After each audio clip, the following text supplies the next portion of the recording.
بسم اللہ الرحمن الرحیم۔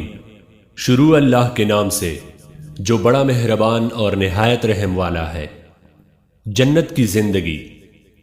حضرت ابو سعید رضی اللہ تعالیٰ عنہ سے روایت ہے کہ رسول اللہ صلی اللہ علیہ وآلہ وسلم نے فرمایا کہ اللہ کی طرف سے ایک اعلان کرنے والا جنت میں جنتیوں کو مخاطب کر کے اعلان کرے گا کہ یہاں تمہاری لیے صرف تندرستی ہے، اس لیے تم کبھی بیمار نہیں ہوں گے، اور یہاں تمہاری لیے صرف سکون کی زندگی ہے، اس لیے تم کبھی نہیں مرو گے، یہاں ہمیشہ کی زندگی ہے، کبھی موت نہیں آئے گی، اور یہاں تمہاری لیے صرف جوانی اور شباب ہے، اس لیے تم کبھی بوڑھے نہیں ہوں گے، اور یہاں تمہاری لیے صرف نعمتیں اور سکون ہے، اس لیے اب کبھی تمہیں کوئی تنگی و تکلیف نہیں ہوگی۔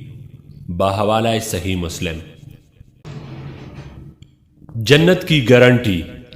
سہل بن سعد رضی اللہ تعالیٰ عنہ سے روایت ہے کہ نبی مہربان صلی اللہ علیہ وآلہ وسلم نے فرمایا کہ جو شخص اپنے دونوں جبڑوں کے درمیان کی چیز یعنی زبان اور دونوں ٹانگوں کے درمیان کی چیز یعنی شرمگاہ کی ضمانت دیتا ہے، میں اسے جنت کی ضمانت دیتا ہوں۔